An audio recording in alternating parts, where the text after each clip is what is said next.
This is the October 17 edition of Commodity Week.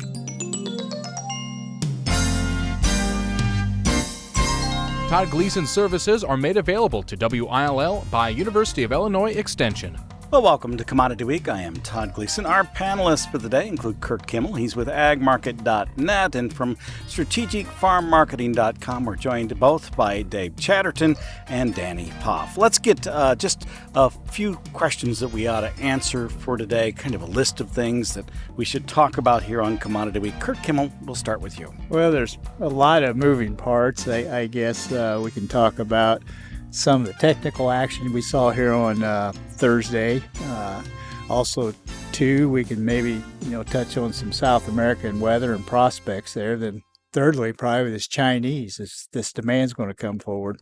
Danny Pfoff, anything from you on your list that we should talk about for the day? I think the soybean yield in U.S. might be in question moving forward, although it's a smaller part with the Brazilian crop, maybe a bigger factor moving forward. And Dave Chatterton, what's on your list? Yeah, Todd, I think, good topics from both the other gentlemen here. And I think a couple other things. I mean, we're kind of past, the store sell argument. We're still finishing up harvest here, but it's quickly going to be behind us. And so I think it's a question of the roadmap going forward. And one of the things that I think we haven't talked about enough in the industry or in the marketing side is the election and what effect it may have. You have two very, what I'll call polar, viewpoints on global trade, on biofuels from the different candidates here. And one, a victory for one side, I think maybe means one thing. It could mean a trade war in the sense of Trump.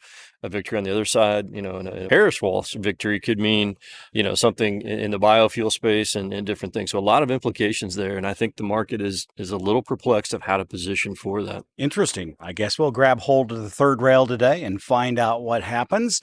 I was interested in some of the strategic farm marketing things that have been coming out as related to crop insurance and how farmers ought to be dealing with that, and some of the spreadsheets you've been thinking about and what they can check. Can you talk me through that just a little bit? Because now producers are in the field, they get a sense of their yields, and those all play into what the payouts might be, if there are any, for crop insurance, and that'll come in November. Yeah, so we're in the fall price discovery window right now for corn and soybeans. I think today we were at like a 4.19 and a 10.24-ish compared to the spring prices. So, Todd, in a revenue insurance product, you have two, keep in mind you have two moving pieces, and you have the price and you have the yield. And in the case like we're at this year, very similar to last year, where we have a price decline from the spring till the fall, even with average yield, you could still maybe still work your way into a claim on that revenue insurance. Depends on the level of insurance that you have. It depends on what your yields are. Depends on where we end up with that October price, but certainly something to be monitoring. And I think, as to Danny's point,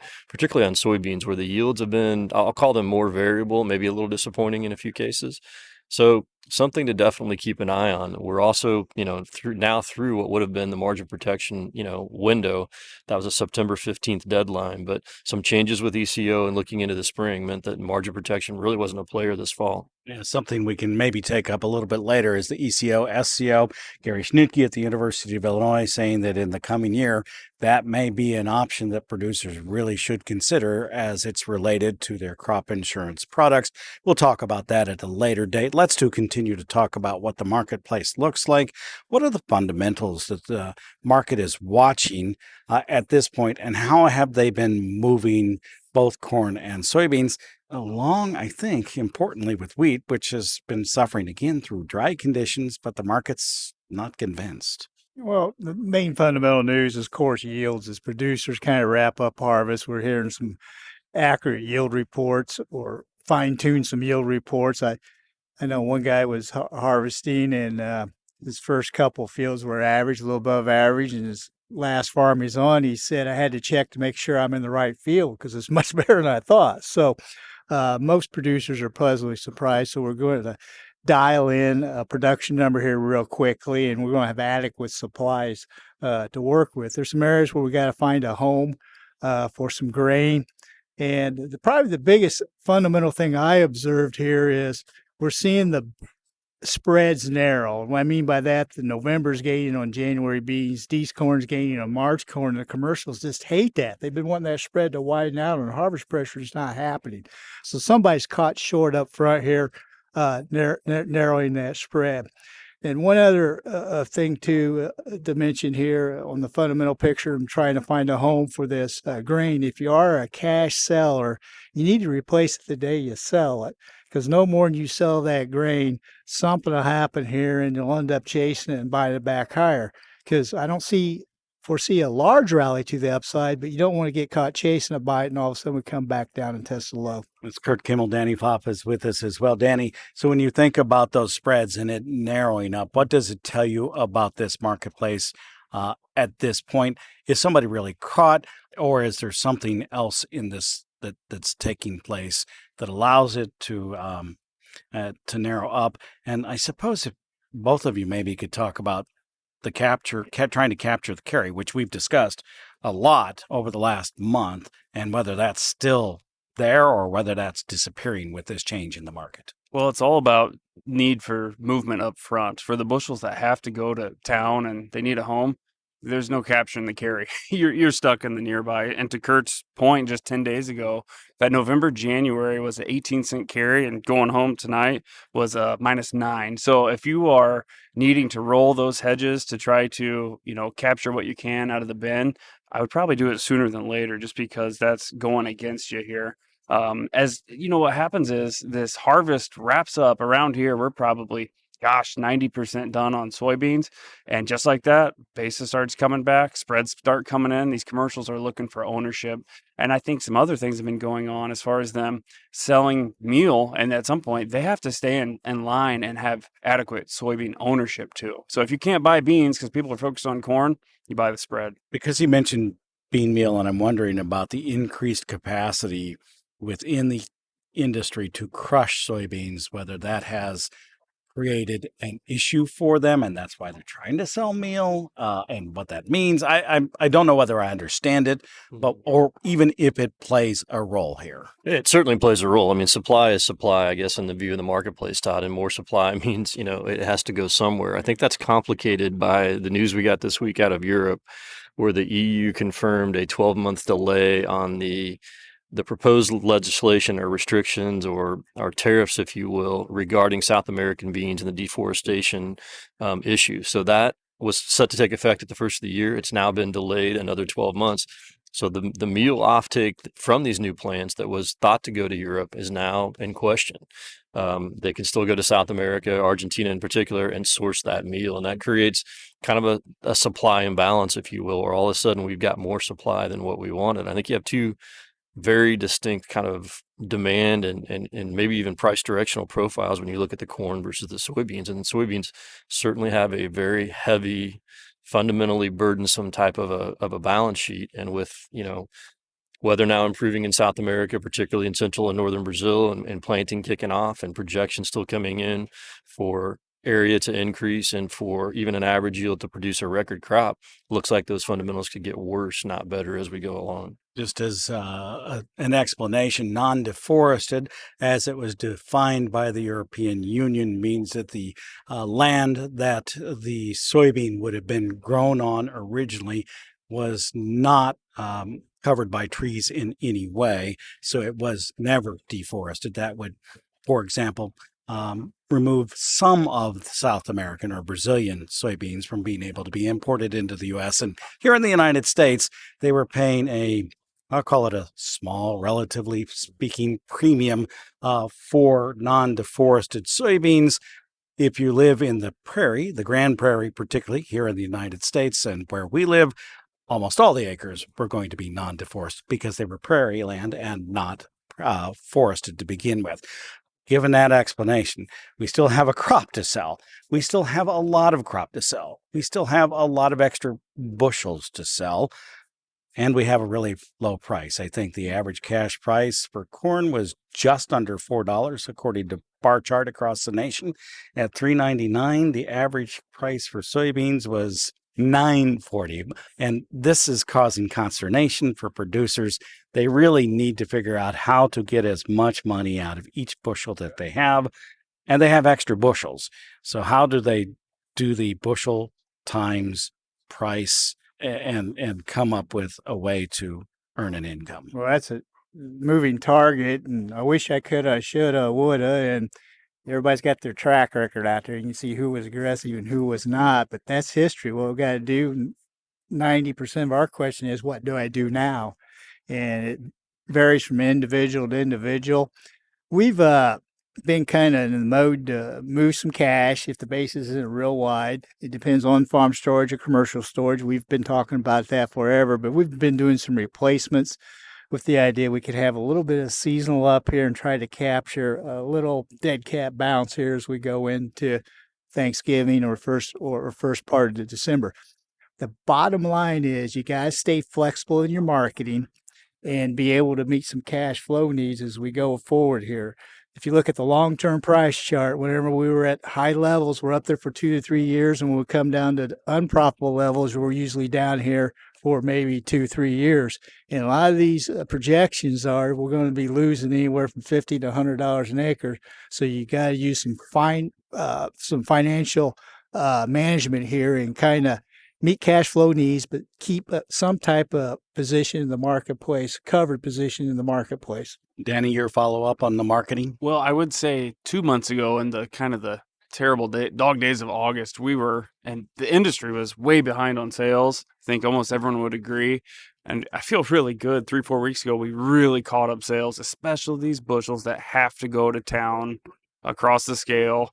They need a home, So I would say our group has caught up anywhere from 60 to 80% sold, really across the board, and feel okay about that sitting here today. But that doesn't change the fact that you still have those bushels that, I got phone calls today, guys I haven't talked to in years, like, hey, what do you do? And it's a tough situation. But with this spread coming in on beans, and if you throw it on basis because you want upside and want to limit what you're having to do, that's kind of the opposite. Now that spread isn't as bad of a situation to roll to the Jan. It's not as wide. So that's not maybe the worst idea if you want to keep upside on X amount of bushels, like Curt says. But I think most guys, let's be honest, it's a minimizing loss situation.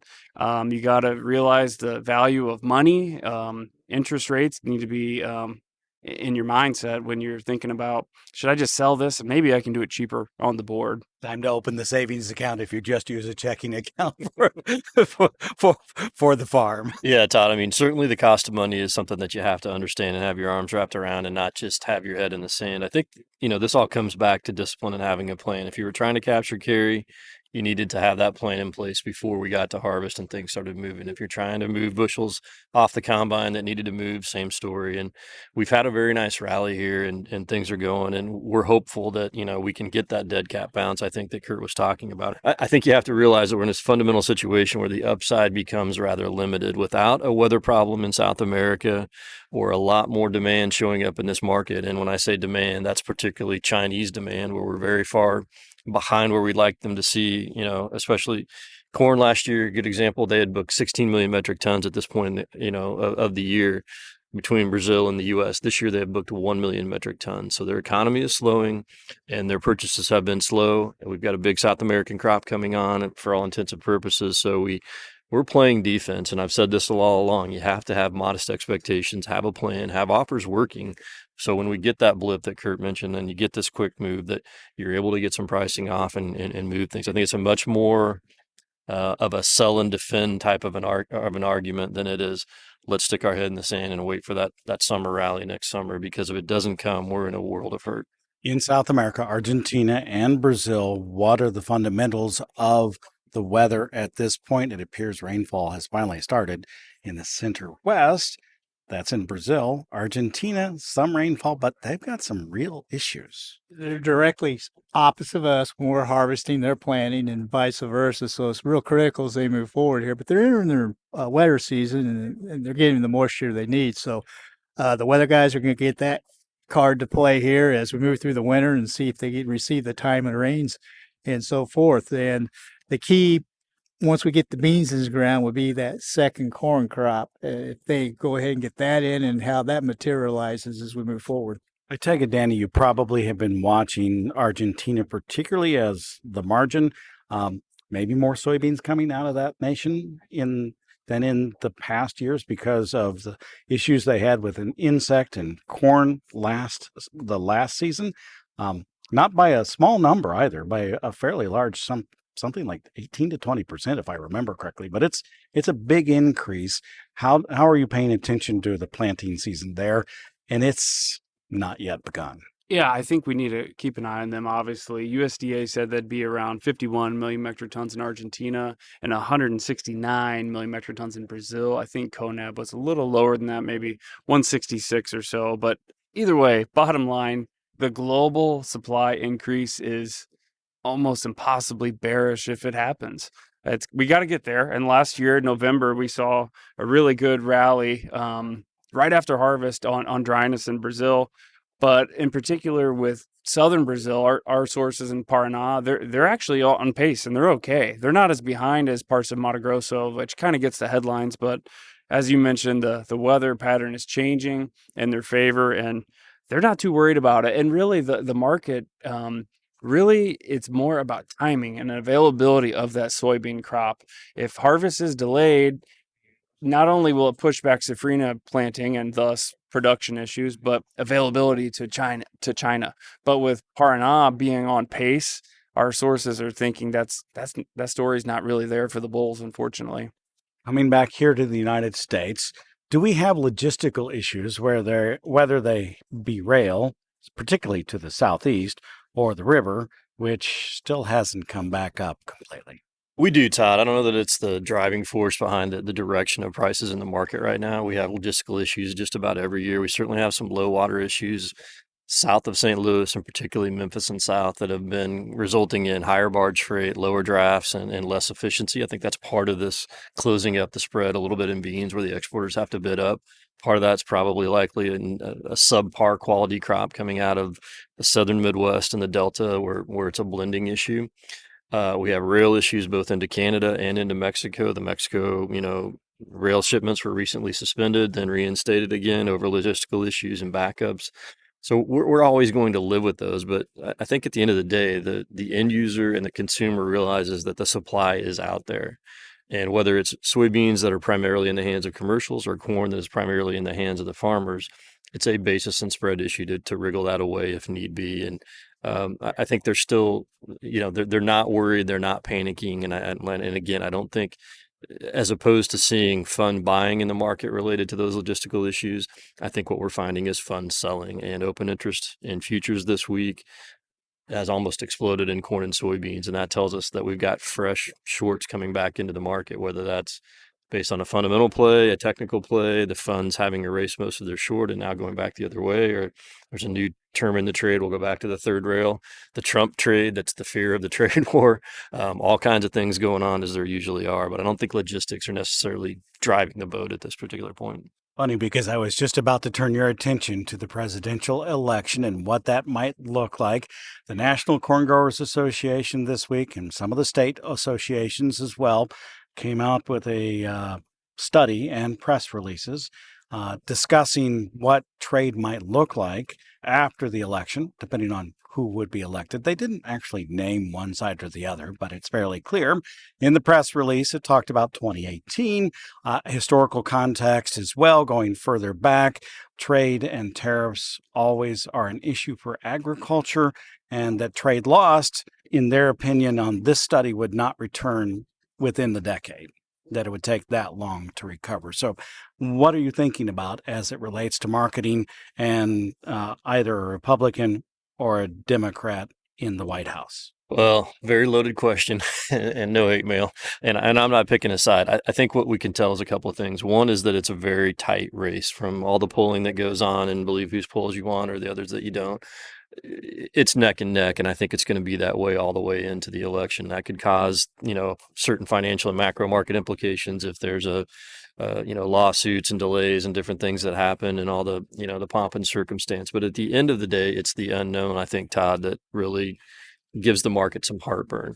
And if you try and identify the easiest possible risk, it's Trump having said that on day one, I'll institute these tariffs and I'll basically start a trade war with China. I think in this particular case, they're much more, they're in a better position than they were in 2018 to weather any kind, or 2019, to weather that kind of a situation, because their reserves are high. We're looking at, a record crop in South America potentially, particularly out of Brazil. They're prepared for it. They've been down this road. Our sources in China don't seem to think it's as big a deal as we think it is here.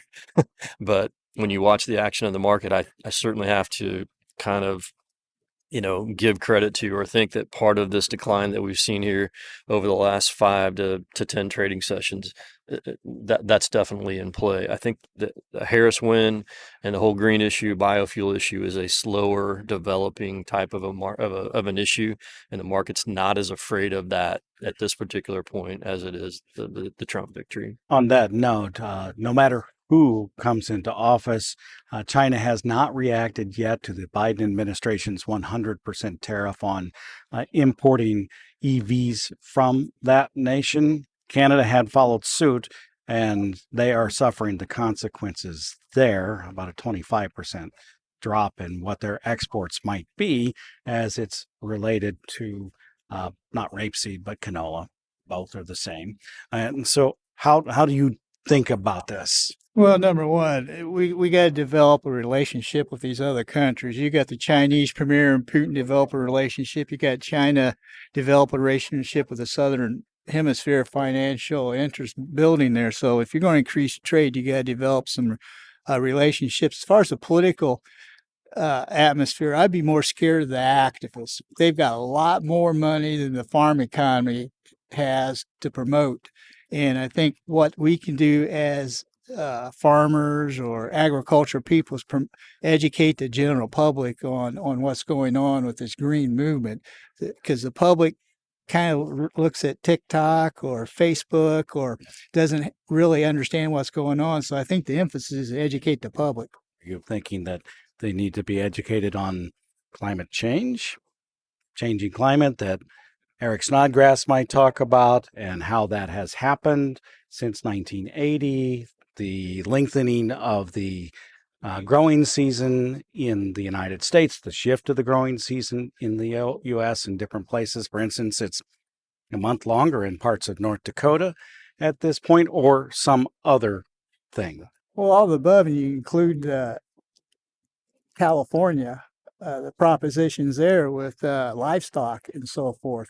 So I think it's just an all-round educational process. Anything to add from your point, Danny? Yeah, I think when you look back at 2018, the trade war, you just hear Trump trade war. But the other things that happened that year was ASF, if you guys recall, big bean acres and big bean yields. Like it was a double, triple whammy that year that really, really smoked our prices. I was in the grain industry at the time, and I remember hitting an offer at $8 cash at a processor. So it got that bad. I vividly remember that. But the other thing too, to make a point here, is one of the only bipartisan things here in our country is being kind of tough on China. So now if Trump, is, a little tougher than maybe a Harris administration, that's probably true. But that polls really well to be tougher on China on trade. Indeed, it does. The difference between the two, because we have a Trump administration, and if Harris were to follow the Biden administration, would leave the Trump administration tariffs in place for the most part. They've added to them at this point. Trump is suggesting a across-the-board tariff, which I want you all to address, because this is not just about China at this point. This is an across-the-board tariff on all countries. I believe 10%, 60% on China, but 10%. Mexico is our number one importer of corn from the U.S. And I'm just wondering what the reaction of those places that are outside of China might be and what that might mean. Yeah, I don't think any of them can be really good at this particular point, Todd. And it's an open argument. I mean, the Trump philosophy is that tariffs actually work and that they bring manufacturing and jobs and, people building plants and infrastructure back to the U.S. Very unproven theory, but I think there can be a holy cow moment, and that's the nice way to say it, in all of our markets, whether it be the macro or the financial or our particular markets, that all of a sudden realizes that, hey, some of these things can happen. If you look at where Trump stands and how his administration went last time, he bucked the system and he went against the establishment, but he won. He then surrounded himself with a cabinet full of establishment people to soothe those edges. This year, and if he were to win, he becomes a one-term president, and all rules are, all those restrictions are lifted. He doesn't have to worry about being reelected. He has a very specific agenda of the things that he wants to do in a very aggressive way of doing them that goes against the system of the traditional, economist, if you will. And so it's should that happen, will be a very interesting case study. But I think the market is really, uneasy about that and has to deal with that at the closer we get to November. How should producers think about this in their marketing plans? I mean, do they need to think pre and post election? Do they need to consider options now for next year? What kinds of things do they have to consider? As far as next year, we've already started that process and, trying to get our foot in the door with Dees 25 corn above 450 and Nove 25 beans above 1050 to, hedge some of this risk. Because if we don't see a change in through here, the carry in the market, even the new crop, can roll down. But as far as risk, talked to an elevator guy. Of all the beans that were moved into his elevator, he's bought 90% of them. So I think guys have pretty well been scared of beans and done a great job in moving beans. So I don't know if this is going to come back and bite everybody down the road, but I think the bean market's pretty well priced for the disaster.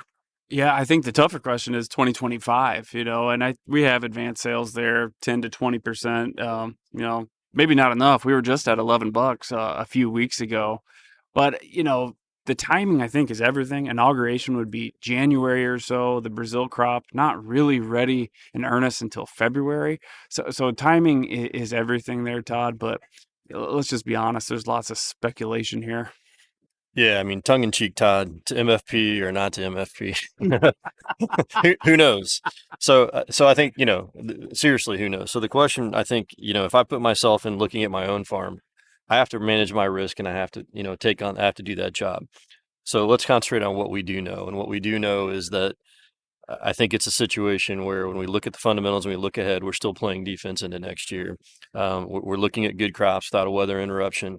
We're looking at markets that look a little bit heavy. And I think you have to be looking ahead, working ahead, offering and booking and forward contracting ahead to try and stay ahead of that process. And whatever happens with the politics, we'll have to take on the fly. I think there could certainly, be some disruptions here, both positive and negative. Probably more negative, I think, at the moment here is what we've talked about. So the more risk I can take off the table at a close to maybe slightly profitable or modestly profitable level, the more I'm interested in doing that. We'll wrap up now. As Danny had mentioned, most would agree that China is an issue across the board, left and right. I think everybody is in agreement on that as it's related to the United States. The problem that farmers deal with is that when a tariff is put on, agricultural products are the most likely target for another country to retaliate with. That happens considerably and all the time. Almond producers are just as likely to have an issue out of California as soybean producers are in Illinois. And farmers have to think, and others, about what that means going forward and adjust their marketing plans accordingly and know what they're willing and not willing to do in the future. Thank you for taking time with us today. We appreciate it.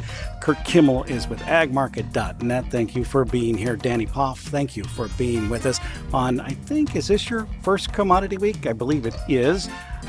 Considerably good one for you to be with us for the day. And Dave Chatterton, they're both with Strategic Farm Marketing. I'm University of Illinois Extension's Todd Gleason.